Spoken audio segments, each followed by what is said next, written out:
Scammers are getting more sophisticated than ever, now using AI to create convincing fake messages, voices, and even videos. Fraud losses hit a record $15.9 billion last year, and ConsumerMan Herb Weisbaum joins us with what you need to know and key ways to protect yourself from becoming the next victim. This is such an important topic, and I'm so embarrassed to say that I almost just got scammed recently. Could be anybody. What happened to you? Oh my gosh. We'll get into it because one of your topics, I can actually dive into that. I want to get to everything that you have as far as tips, starting with number one, be skeptical, of which everything. I was. Good. Be skeptical of everything. Logos can be faked, websites can be faked, email can be faked, social media can be faked. AI can now make celebrities give endorsements. Oprah is not endorsing the Jell-O diet. Tom Hanks is not endorsing dental implants or crypto investments, but the AI-generated likenesses, people fall for that. So just be skeptical. Oprah has made it clear, I'm not endorsing any diet product. Tom Hanks doesn't endorse anything. Be aware of social media. That's where a lot of them are, but they also come via text message and email, and even, as you found out, over the telephone. Be skeptical. Question everything. You can't believe your eyes and ears anymore. Definitely, and people can just be so persuasive and mean.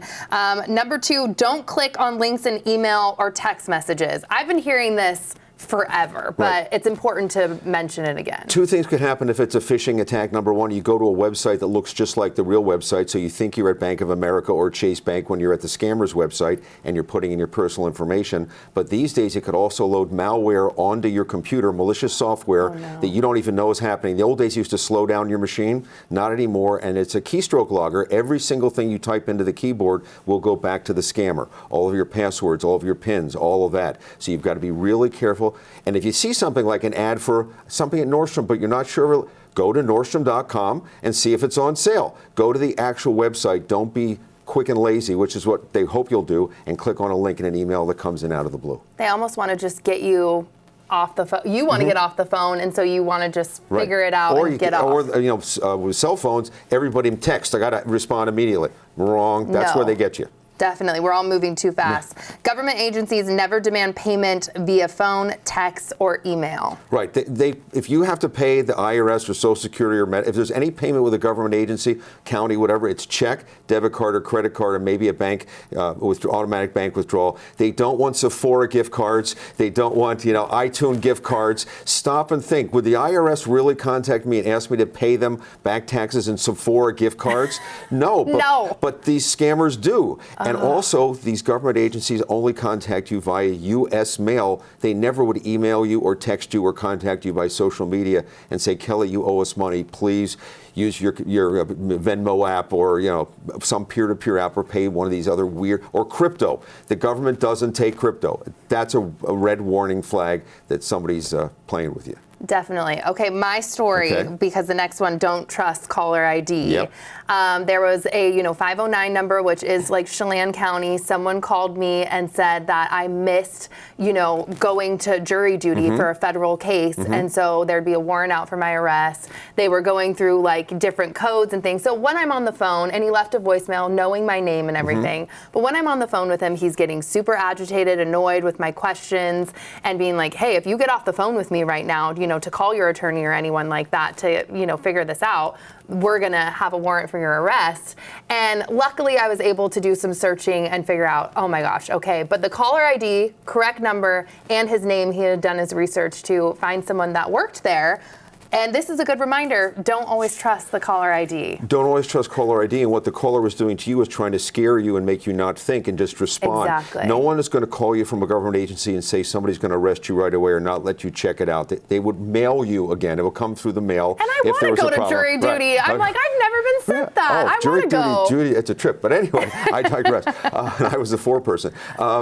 But that's the bottom line is caller ID is now part of the scam. So they can have the caller ID display U.S. Bank or Chase Bank or whatever, a Visa, MasterCard. So you think already when you're picking up the phone, you're talking to a legitimate caller from that.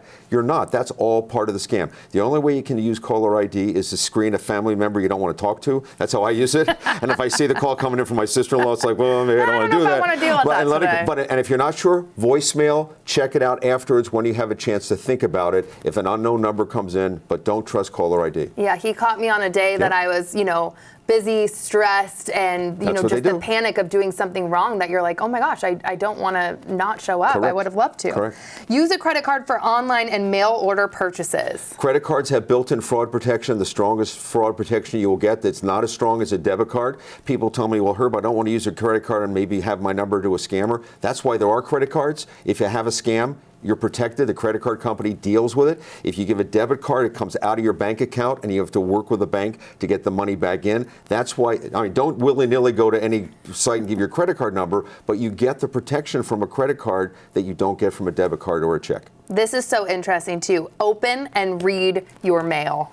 Because if it is truly a contact from a government agency, they're going to mail you. The IRS does not call, text, or email, neither does Social Security or Medicare. They're going to send you a letter if there's some kind of problem they have with you. Now, there could be scam letters too, but you have more time and there's less pressure that way. But yes, that's how they're going to contact you.